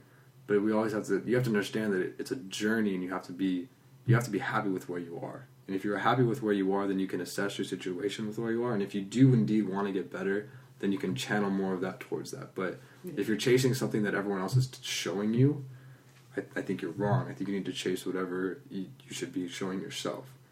Draw closer to you and others. If you draw closer to yourself, I believe others will draw closer to you, and you will come to this volition. You will come into this being that you are supposed to be. And I think a lot of media and a lot of this, like he says, being generous, being informative, being funny and inspiring, those are all great characteristics, but I think it encompasses this entire ideology that everything you put out onto media has to be this face, this happy face where there's nothing going on. Because that's what people buy, that's what people are attracted to, those are the dopamines, that's the dopamine and the endorphins that are firing off in your head that lead you to want to feel like that and make those purchases, but at the same time I think we're losing and depleting the human element in all of this. Yeah, I think if you're a skillful and artful storyteller, you can tell a dismal story, a tragedy, yet that will be just as captivating as a happy ending story. You could. And you would run them through that emotional ringer, but instead of a positive emotion, it's more of a negative emotion about something obviously tragic happening. But you can still get a huge emotional reaction, and people can still like it even though it's negative, because they connect to it in a deep level. See, I just wonder what that would be for. What? I mean, I don't know if you can brand something off of that. Maybe you can, depending on what you're branding. Maybe you're branding a non-profit. I think Nat Geo does that pretty well. Because they'll have photos of, I don't know, elephant hunting or, these poor kids in Africa, and it tells, their background story or something like that, or what happened to elephant, or it's some way they can connect it. Yeah. And it's still extremely entertaining, even though it's not always positive. But then I think that goes back to the sincerity. I mean, you're running through all the emotions and actually your deepest feelings. And so you can tell your deepest feelings, but most people won't do that on social media. well, they'll do it for the positive ones, but they won't do it for the negative ones. They don't know the times, like, you know, you were in a deep depression for like a week or something. They won't talk about it on social media.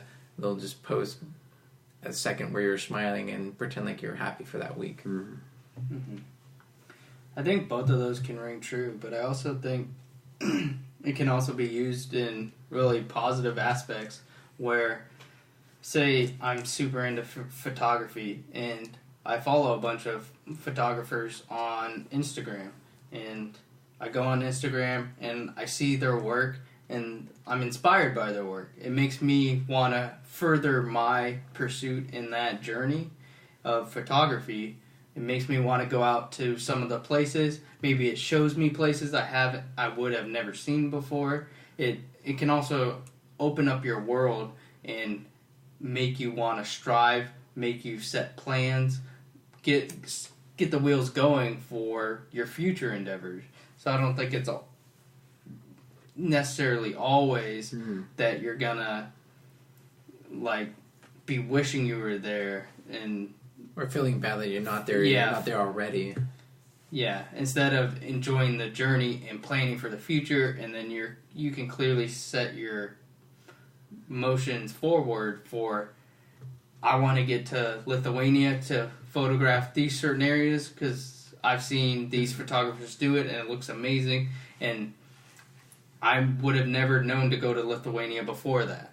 You know, it can also open up a lot of doors for you. Yeah, that goes. I mean, being inspiring. Right? So I don't think he's wrong, and I agree with you.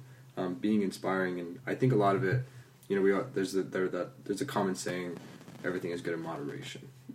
You know, so if you know, I think especially with media, you have to be able to filter for yourself. You have to know, okay, if I'm watching this, if I'm listening to this, you have to actively be aware of what it does to you, what it does to your psyche, and how it affects kind of like your cognitive like pathways and the habits that they fall. Right? It definitely takes a good amount of self-monitoring and realizing when it's becoming a detriment rather than a positive aspect in your life. Exactly, and I don't think enough people really listen to the chatter inside of their mind to kind of assess where they're almost being detrimental. That going back to our very first podcast, I talked about that, like the Power Habit book, and in the intro as I read it, it was talking about this woman, and she changed all of her habits, and they were taking CAT scans of her, and it changed the neural pathways in it, right? So it's, you know, if you start spending either less time or you start filtering what you're allowing into your mind, you can create better neural pathways and start feeling better and actually create these habits and, I don't know, this lifestyle that you truly do want to live. I think it's just going to be, I don't know, I think it's fantastic if people can come to that realization. I agree. Something else I was going to bring up as you were talking, because you were talking about kind of like plan, and like, you know, if you want to go Lithuania and shoot photography, it's a great plan to have. I was talking to the CEO of the California Restaurant Association. His name's Ch.1-3. Phenomenal individual. Debatably one of the better men I've met in my life. And he was talking about how he was a political science and a journalism major, and he goes down and speaks at the San Diego State School of Business. And he just says, you know, I just kind of like what I talked about, where he just kind of went through life following his aspirations and just kind of like led him to this fantastic position opportunity for him. And he says the business teachers, of course, they're shaking their head. They're like, because they all preach the 5-year plan. And I'm so curious as to when, and I don't know the answer, when did that become prominent? When was it all of a sudden you have a 5-year plan, you got to map this out, you got to project yourself, hit your X's along the way, and there you go. At what point was it, okay, this is the 5-year plan? Conventional. Right? Compared to, all right, well, I'm going to go and just... Yeah. I'm going to go work and whatever happens type thing. Yeah, like my life is my life. I don't know. That's a good question. But I think I don't know if Gary will touch on this in the book, but just from following Gary, I know he's all about having patience and going for the long game. And he always says, like, when I was 20, I thought 40 was old as shit. And if you haven't done shit by 40, you're done. But now that he's like almost 50, he looks at like, oh, I still have half my life. I have so much time. If I would have known this when I was 20 and like was way more patient in those 30 years, I could be so much farther than I am now. And he preaches that a lot. But like patient, does he say like patient? Like, does he define where to be patient? Is it patient in your decision? Is it patient in what you're... Patience in the macro of where you want to go, but act fast in the micro of how to get there. So, That's like, a complex statement. Like the day-to-day things that you got to get done. You got to grind. You got to work hard to get to where you want to be in the macro later. Mm-hmm. You have to be patient with that process. Trust the process, and trust that you're going to get there. But you're only going to get there by grinding, doing your work, putting in your hours, doing what you need to do to get there. And you have to be patient along that alley because, like, we live in such an instant world where I want things done now. If I have to wait a second for a page to load on a computer, I'm furious because I feel like I lost a second. So let me go even further. So Google, right now, because of the new year, they're changing a little bit of their algorithms. If your website takes longer than 3 seconds to load, you're pretty much not going to get seen. Really? 3 seconds. This is Google. Based on what internet speed, though? Because whatever bandwidth you can operate, or whatever like the common users. I guess, but like a lot of people run on like 25 megabits, and like you're waiting for 3 seconds for a screen to load all the time. Mm-hmm. But if you're operating at like 100 and you're waiting for a screen to load for 3 seconds, well then yeah, that website blows. Like they need better developers, better coders for their website. But yeah, so it's all relative, I feel. It could be. I'd be interested to read about what they said specifically. Okay. I'll have to find it for you. Yeah, send me that article. But yeah, I mean, you're right, it is. We are in an instant world. Everyone wants everything right now. And this is when I started to notice it. It was in music. Mm-hmm. It was like someone would drop an album today, and fast forward 6 months, and people's like, oh, that's so old. Yeah. But it's only been 6 months. It's not that long at all. And it's amazing I keep using the word progression, the speed at which we were operating. Because you think about back in the day, it was back when our dads were around, or when we're young and our age, they used to go to the record store and buy CDs and plug them in the car, and that was all I listened to for almost a year. Mm-hmm. I love the same things, things of that nature. I think it's interesting how the world has changed.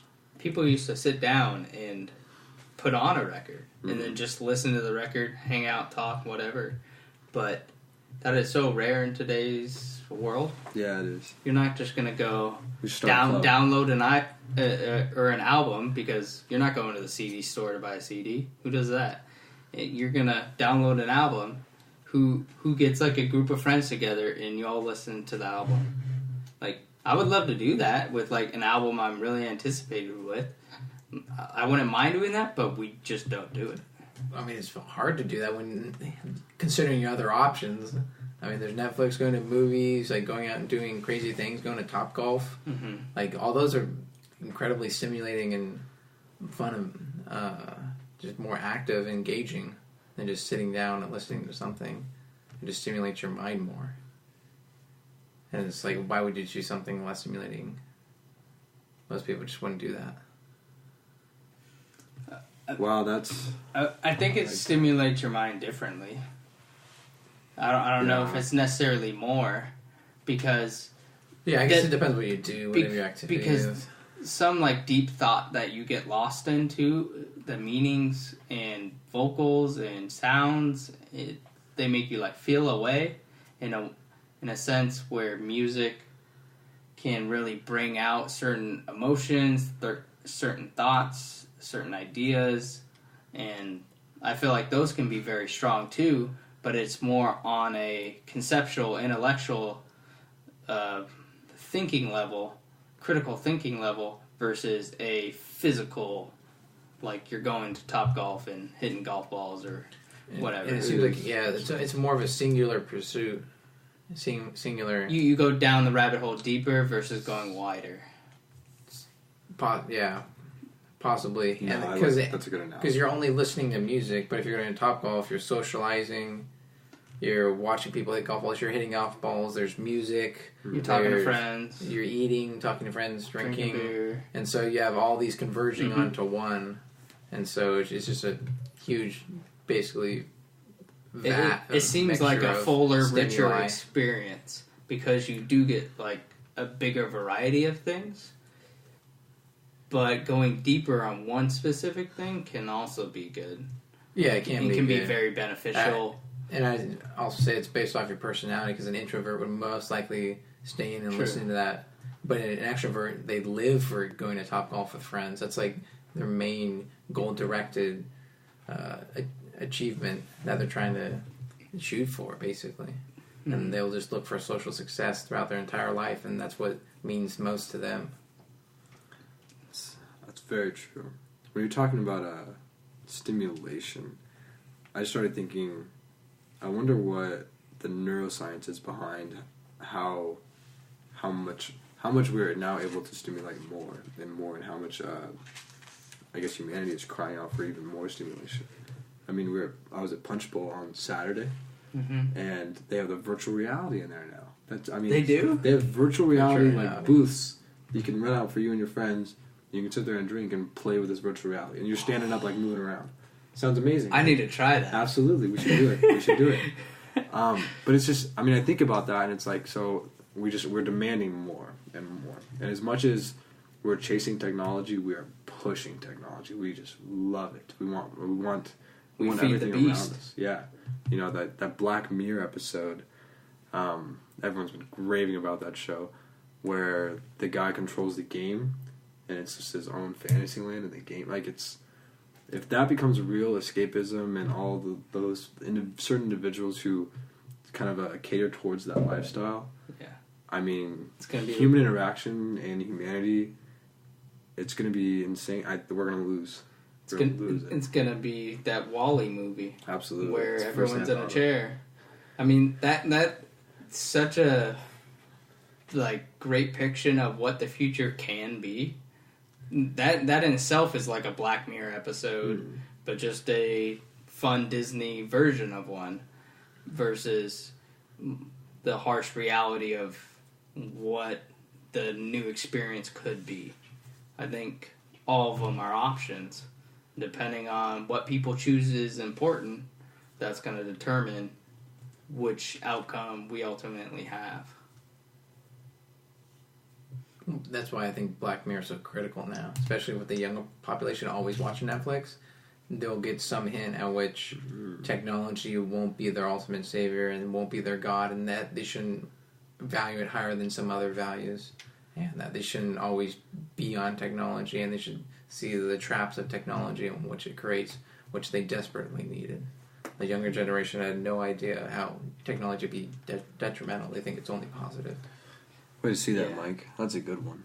Yeah, I didn't think about that actually at all. I think that's huge. That is I think huge, that's yeah. huge for our generation because unless you're a really philosophical person and you love to like play these what if games in your head or with a friend through conversation or any a number of ways, you're not going to ever think about that, and you're just going to constantly consume, which I think like 99% of people do. They're not having deep conversations like we are here, where you're actually talking about something like face to face and having this interaction, exploring ideas with one another. You say something, I learn from it. August says something, I learn from it, and like vice versa. Like, you're gonna be able to paint a bigger picture, a more intellectual picture of what could happen. And I think Netflix putting Black Mirror out there is like a simpler way to reach a bigger majority of people instead of going and exploring it yourself and seeing these pitfalls before we actually step into them. Yeah. It's brilliant because it's using technology against technology. You're using the Mm-hmm. same weapon to go against that weapon. Gotta fight fire with fire. I think it goes. I can't remember if you and I were talking about it, if we had it on one of our recent podcasts. We were talking about how art is always that avant-garde, right?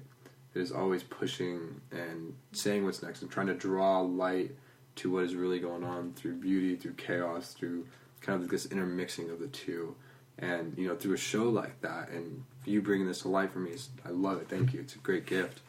And have you been watching it, like, a lot? No, not. I mean, I've only ever seen a couple episodes that people have shown me, but it's so apparent. I feel oblivious for how did I miss that. Mm-hmm. But I just love that it's coming through the arts, and I think it's so sad to see the arts in certain colleges being undervalued and not really showing a social acceptance or truly being what it could be.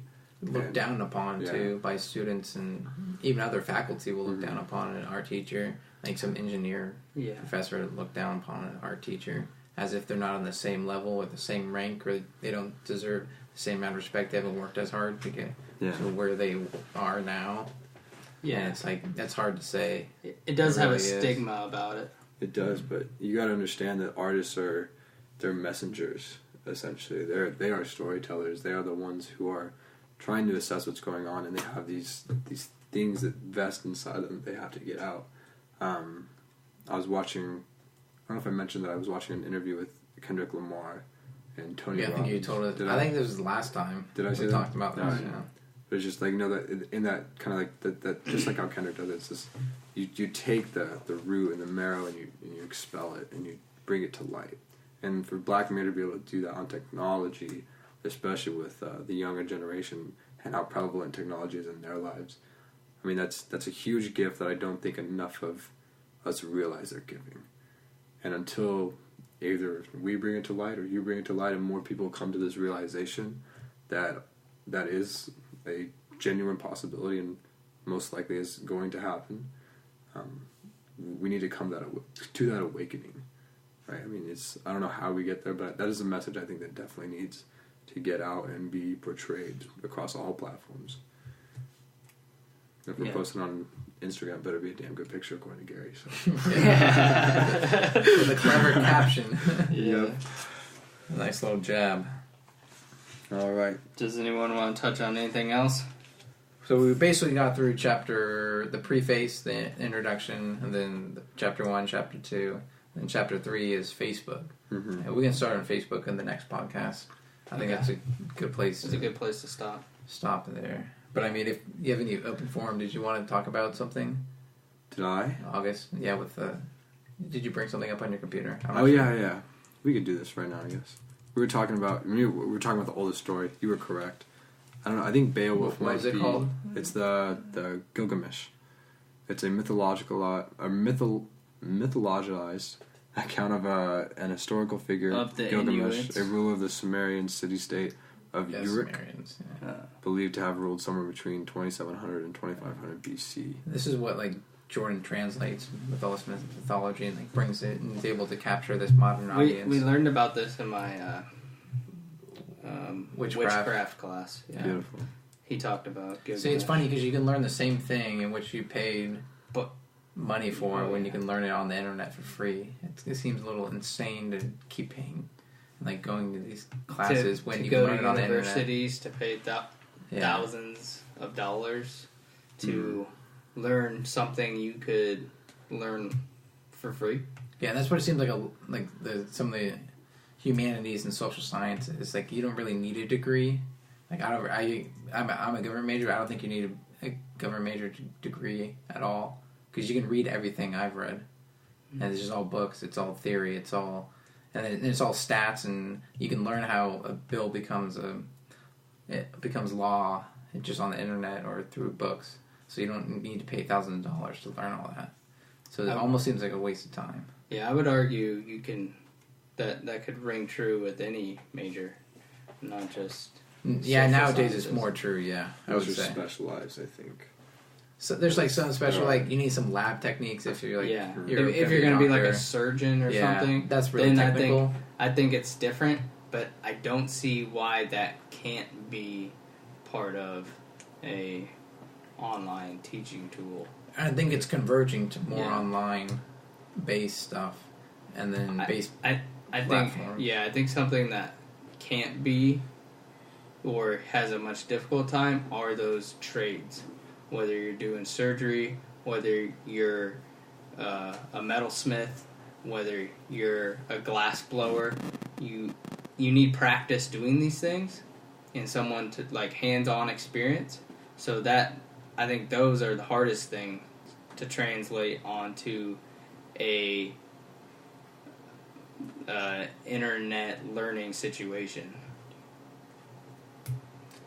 No, I think you definitely can be correct, but I mean, I think as true as it is, especially being an English major, you could just go to the damn library and read. Yeah, that is And English read half is the like books, like you could, like that's true. you're just buying the books and going to class and discussing the books. Is that what you? That's what you just write essays and that's how what you my classes reflect. are. Yeah, but a lot. I mean, but you miss out. You would miss out on. I mean, this right here, right? You would, like we're dissecting Gary's book. You would miss out on the shared information, the different vantage points. You noticing that about Black Mirror, like you would miss out on these interactions. You miss out on the deeper and continuing to dive and dig and dig. But you and can dig. still experience that online. Like there's subreddits that go deep on like certain topics, and you can learn more about something than you could ever want to learn. And you can find people on forums, internet websites where people are discussing, even if it's like the newest Game of Thrones. It's like this new episode came out, and people are talking about this episode, talking about how this interlies with the whole story, how this could possibly project, how it could go off in 100 different ways, and you're getting all these people's feedbacks, arguably a larger sampler size than you would in a 30-person class, depending on how many people are participating in this particular discussion, topic, whatever, and you can get a bigger range of knowledge, a bigger understanding, a better understanding of whatever subject it is that is being discussed. And not only can you have the benefit of the masses and having a bunch of minds and brains look at one subject or one idea, that's a huge benefit, right, in its own. But then you can also have the expertise benefit, because now you can listen to that one professor who's specialized in this field for 30 years, and then there may be like two other professors right below him specialized in 25 years, and so now you have such intellect and experience and knowledge all talking about the same subject, and you get to listen to that. And so you can basically lessen your learning curve and skip all these mistakes that these professors made, and you learn from them, and then now your learning curve is so much faster, and you're jumping up higher than you would ever would And you're gonna on your own. Yeah, and you're going to have more success at the beginning then, because you learned of all their mistakes you can they avoid made. their traps and their You're talking about missteps. professors? Or It anyone could- in the it could field. be anything. It could be a business investor that you just follow, and you It could be- learn all his business It investment could be tips. making cars. Like, Yeah. you don't want to be using this type of metal for this specific component because it fails under these circumstances. And- While this one is more applicable, it's more diverse, it can be used in a bigger variety of sense. And You're it saying may have this- took him 20 years to figure that out, so Yeah. you avoided a 20-year Oh, gap. I in which And maybe you're it using only all happens metal. one time to one person out of 1,000. But if you, as a person, are doing that one thing and you read about that 1 in 1,000 happens, you can make sure that doesn't happen. So you're eliminating another variable of why your product or whatever you're doing might not work out as it may. And so you're increasing your chance of success because you just eliminated one failure. And that seems like the unrelenting tide of technology altogether, that you're lessening the time that it takes to learn something or skill. Because back in the day when we grew up, like if you're having trouble reading, it would take you a while to like learn how to read. If you're dyslexic or something, it would take you years and years to finally learn how to read. But now there could be better methods, or there's computers that analyze where you're going wrong, and then you can correct it. Instead of years, you're only taking 6 months to learn how to read. Interesting. Wow, so I was thinking in my class the other day, we're learning about, the class is focused on the Harlem Renaissance. I personally love the Harlem Renaissance. Talking about how art mixes the avant-garde and the chaos. It's like the Harlem Renaissance, there was so much music, so many artists, so much poetry, so much storytelling that came out of this. So, like, so much this culture. era. Yes, exactly. And they were under so much oppression at the same time. It really art really flourishes in chaos. I have found that to be very true. But anyway, I was thinking about, she was talking about how the Harlem Renaissance, like if you could picture it, and I just imagine if I had gone to school 10 years later, so whatever that number would be, they would have like a virtual reality goggle I could just put on and either like sit in a carriage ride and watch and see Langston and Hughes experience the Renaissance, the Harlem experience Renaissance. Harlem. Yeah. And like walk through Harlem and imagine like every day going to class and you're just going on a tour with your professor and it's almost like a tour guide and you're meeting like these poets and the artists are talking back to you and you can have like conversation with them. I imagine if education went that way. I think it's 100% possible. And I think whoever is doing this already or whoever should be doing this can do this. Like this is whoever can do this should do this because that is such an amazing way to take education because that pulls biases out of it and I think it will get a lot more people interested. It's a lot more entertaining. It's a lot more heartfelt and I think it would register a lot easier than having to read books. People don't like reading books as often anymore. We like videos and things of that nature, right? So if we get a display like that, I just wonder what it would do to an education system. Yeah. On that note, though, of how you said less bias, I would almost argue it's more biased. Okay, because of whoever's developing that software develops that scene that you're interacting in. If their version of what's happening is skewed or influenced wrong, you're basically projecting and developing your false notion of what actually happened. So then that false notion gets passed on to whoever's in that virtual reality, and then they learned it wrong because you taught it to them wrong. You developed it wrong. It's like the same thing where, like the weed thing in the United States. Now it's illegal, but it's illegal federally because of the craziness that happened with William Randolph Hearst and how he manipulated people's perception of it, which became their reality of it. Mm-hmm. So if you present something wrong in a virtual reality, you perceived it as being real, so to you it was real, but in essence it was wrong. It goes back to that whole content thing. If the data is wrong, it is wrong always. Yes, there's never enough context to put around it to make it right. And those people who control that AI or that technology basically have control of where we're aiming the gun. Yeah. And so if we have a target which we all want to hit dangerous. And we all agree, they can move that target up and hit something else. And there's nothing we can do about it because that bullet's just going to go up there no matter what. Mm-hmm. And so they can aim and shift us and basically corral us like a herd, like a herd of cow. They've set up the fences of where we're going to go.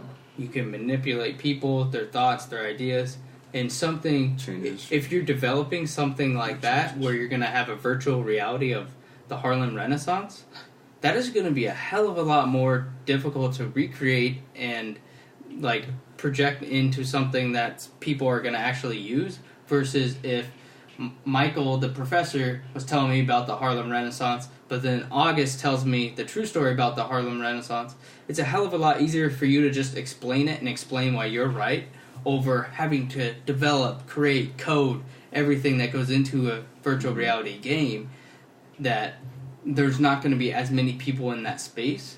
So the wrongs are going to seem more right because you're not going to have the truth of what someone is saying ringing through because you can't decipher it as much because you don't have as much to choose from, as much like opposition. And if they do make that, what was it, AI or just call it education reality. Education reality. If they do make that, then hopefully they'll be smart enough to have different perspectives because I'm sure historians will debate a lot of stuff in there. Mm-hmm. And so this is one story that some historians say. This is the other story that they say. And if there's some like things that are objective, and hopefully we'll get all those right. Mm-hmm. But then there's going to be things that are going to be vacillating, and so hopefully we can tell all of them rather than just telling one of the stories and acting like that was the one true reality. But there are going to be some very objective things like this guy completed this in this year. Like some of that stuff is debatable. that's off the table. But all the stuff that is debatable, they have to figure out a way to move that forward properly and teach the kids the well-rounded view of that rather than just one view. I think the best way to go about that education reality is to do it something that has already been videotaped, because then it's something that you can visually see over a duration of time what actually happened, versus if you're trying to go back to the Harlem Renaissance when they didn't have, nice cameras and stuff where you could visibly see, and there's less objective things and more things up for debate, controversy, different opinions on things, and things of that nature. So I feel like the education reality would be very useful if you're trying to show something in more modern day, or it could ring more true. And when you initially discussed the education reality, one of the first things that popped into my mind was that last episode on Black Mirror, where they go into that black museum and there's that guy in there who's like a prisoner. Is that on the new season? Yeah, the new season. Oh, I haven't seen it. The guy, a prisoner, and he's interacting with you as he's actually there, but it's just a hologram. And so that's what I think, that's the bad part of it. Oh. Where people can misuse this education reality to misuse it and put actual people in there and upload their consciousness or however they did it. That's possible. I think it is possible, because if you can create what you're future. saying, educational reality, you can do the same thing, what they did in Black Mirror. Do you think they can upload someone's consciousness onto a file? I think they can get to that point. No way. I think it's possible that it can get to that point for sure. I don't think it. Because think about all the data that someone has on Joe Rogan. He's done over 1,000 episodes, 3 hours each. Oh, actually, you can predict his way of thinking. You understand his tone. You obviously understand what he sounds like. You understand what he looks like. You understand the mannerisms in his teach, the things he believes in. You have almost an endless amount of content that you can pull from and get a really good fake Joe Rogan that would probably, if you saw him in a realistic model form where it looks real, if you can get the fact that it looks real, you can put that fake Joe Rogan out there, and probably 99.9% of people won't realize it's not him unless they're deep friends with Joe Rogan. So I don't think there's anything wrong with that if we do it. And that's this. And if we're basing it off of the data that we have accumulated on someone. Mm-hmm. The only point I think that it would be scary would be is if these I don't know what to call it, these holograms, I guess, would start having genuine, creative, individual ideas that are separate from the data that we've collected. At that point, that's like AI. Kind of like the Facebook AI chat box. Chat boxes talking to each other and creating their own language. Mm-hmm. And when they are able to decipher and create for their own, I mean that's humanity's best gift is we can create, we adapt, we overcome, we are innovative, right? But so, it can simultaneously be the end of the human race, though. Oh, 100%. So this greatest thing is something that will ultimately end us. But this new thing coming out with the sex robots, if you make it indistinguishable from a person, that's a turning point, I think, which you'll never come back from. That's a bridge in which you'll never be able to cross back from. Because once you have a robot that's indistinguishable from a person, to me that's the line where it's just all over. Because then you don't know anything at that point. You don't know how many robots are out there. You don't know how it's influencing human behavior, who you're talking to, what's more real, I would say, I guess. Yeah. So after that, I mean, that's going to be insane. Yeah. I mean, it would drive teen pregnancy down. Silver lining to everything, dude. But that's when you get into the Brave New World aspect. It's when you have humans just having sex. That's where you get and it's rude to say no. It would be rude to I want sex with Trevor. It would be rude for Trevor to reject that sex. That's what it got at to Brave New World, where we fall prey to our vices and pleasure systems. Yeah. Because we're just constantly pleasuring ourselves. Yeah. I don't think it'd be good by any means. That was just kind of a crack. I was just thinking, like, Yeah. what's that movie of Mice and Men where they have... Well, I was going to bring up Ex Machina. Ex Machina, yeah, that's exactly what I was thinking about. You could get to the point where it's so close and you're like right on the cusp of reaching that point where the robots are so like humans that they're almost indistinguishable, but there's always the chance that humans as a whole, as a society, as whatever, they could change their mind and be like, okay, this isn't a good idea, and then like shut it down. It may be too late at some points. At some points, but like in the movie, if they he shuts it down. But it could be Black Mirror episode? Ex Machina. Ex Machina. He tries to shut it down. That's what I remember. And then he escapes, and now it sees the color blue in the sky. Now it is a human because the robot doesn't know what a color blue is to a human until it sees like the sky is blue, and then once the robot goes out to the sky, oh, that's what blue is, and then it connects everything in the world, and it takes that one single point, and that's the single. Almost like the singularity base. I don't remember the movie very well, obviously, if that's what happened. That's the whole point, where where the robot kills the humans and basically takes over and acts as if it is a human. Did she kill the humans? Or it killed the humans? Yeah. It was smart. Man, that was one smart cookie, man. It foiled them. Okay, we're fucked, guys. Yeah. And that's what Elon Musk has been, like, just espousing this whole time. He could be our prophet. Yeah. Like, basically, I think Elon Musk is, like, the smartest man to ever live. Yeah. But, Elon Musk had a really funny tweet a couple, like, weeks ago where some guy tweeted to Elon, was like, why is everyone freaking out about, like, robots taking over? Like, you just pour some water on them. and then Elon Musk was like, holy shit, you're right. Yeah. We're good. That was a great tweet. Yeah, I saw that too. That was fantastic. Why are you worried about it when you just put water on them? Yeah. But like the real robots, like in Black Mirror, how those killing robots, how that dog robot was basically hunting that chick. That could go through water, it could go through almost climb trees, climb up stairs. Unlock gates and stuff. So if you get it to one that's waterproof, then you're fucked. Then we're fucked, yeah. And we have waterproof phones, so it's gonna get there too. Yeah. Because say you spend $10,000 on a robot, you're gonna want that bitch to be waterproof, right? Yeah. You're not gonna be spending that money and like, oh, it rains and my robot stops working. Like you're gonna be pissed. Yeah. So we're for sure gonna get there. Yeah, and going back to the sex robot, it was totally going to change how men view women, how they interact with women, and like if it gets to a point where it's good enough to be like an actual woman, it's like they would rather go have sex with a robot and then not deal with any of the emotional stuff that real women deal with, and like they don't want them bitching at them. Doesn't want any of that. I can't remember anything off the top of my head. Okay, but it's totally going to change how women are viewed in the eyes of men and how men interact with them. And they're not going to want to deal with a lot of the real women bullshit just to have sex. 100%. And it's going to change how, like, what men think of themselves, too. Yeah, it'll work both ways, for sure.